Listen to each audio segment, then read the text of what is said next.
എല്ലാവർക്കും നമസ്കാരം. നമ്മുടെ പുതിയ വീഡിയോയിലേക്ക് എല്ലാവർക്കും ഹൃദയം നിറഞ്ഞ സ്വാഗതം. ഇന്ന് നമ്മൾ വന്നിരിക്കുന്നത് ഓണം സ്പെഷ്യൽ സീരീസിൽ കുറുക്കുകാളിൻ്റെ റെസിപ്പി ആയിട്ടാണ്. അപ്പോൾ ഒട്ടും വൈകാതെ നമുക്ക് വീഡിയോയിലേക്ക് പോകാം. കുറുക്കുകാളൻ ഉണ്ടാക്കാൻ വേണ്ടി നമ്മളിവിടെ എടുത്തിരിക്കുന്നത് നല്ല മൂത്ത ഒരു കായയും ഒരു ചെറിയ പീസ് ചേനയാണ്.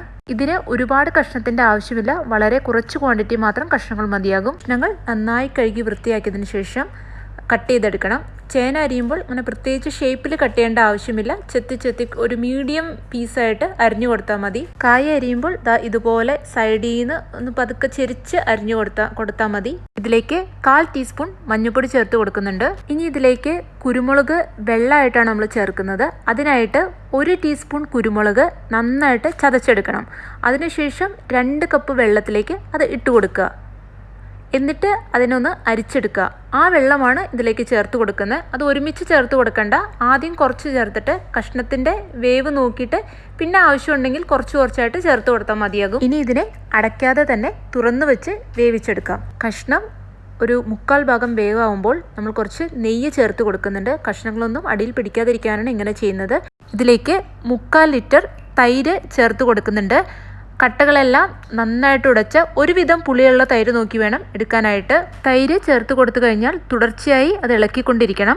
ഈ സമയത്ത് ആവശ്യമുള്ള ഉപ്പ്, കറിവേപ്പില എന്നിവ ചേർത്ത് കൊടുക്കാം. ഈ സമയം നമുക്ക് ഇതിനാവശ്യമായിട്ടുള്ള തേങ്ങാക്കൂട്ട് തയ്യാറാക്കിയെടുക്കാം. അതിനായി 1/4 കപ്പ് തേങ്ങ, 1/2 ടീസ്പൂൺ ജീരകം, 3 പച്ചമുളക് എന്നിവ മിക്സിയിലിട്ട് നല്ല ഫൈൻ പേസ്റ്റായിട്ട് അരച്ചെടുക്കണം. ഇത് അരയ്ക്കുന്ന സമയത്ത് വെള്ളത്തിന് പകരം തൈര് ചേർത്ത് കൊടുത്ത് അരയ്ക്കുകയാണെങ്കിൽ കുറച്ചുകൂടി നന്നായിരിക്കും.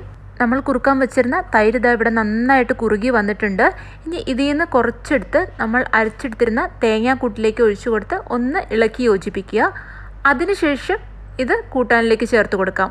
അരപ്പ് ചേർത്ത് കൊടുത്ത് തിള വരാൻ തുടങ്ങുമ്പോൾ തന്നെ തീ ഓഫാക്കണം. ഒരുപാട് നേരം തിളയ്ക്കേണ്ട ആവശ്യമില്ല. ഇനി ഇതിലേക്ക് ഒരു നുള്ള് ഉലുവാപ്പൊടി കൂടെ ചേർത്ത് കൊടുക്കാം. ഇനി നമുക്കിതിനെ കടുക് വറുത്തിടണം. അതിനായി ചൂടായിരിക്കുന്ന പാനിലേക്ക് അല്പം നെയ്യ് ചേർത്ത് കൊടുക്കുക.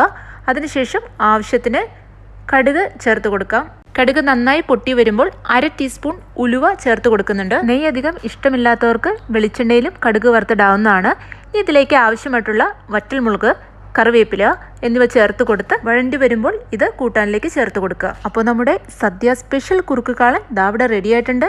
ഓണത്തിന് എല്ലാവരും ഇത് ട്രൈ ചെയ്ത് നോക്കുമെന്ന് വിശ്വസിക്കുന്നു. നിങ്ങളുടെ അഭിപ്രായങ്ങൾ അറിയിക്കാനും മറക്കല്ലേ. അപ്പോൾ മറ്റൊരു കിടിലൻ വീഡിയോയുമായി ഞങ്ങൾ വരുന്നതുവരെ എല്ലാവർക്കും ബൈ.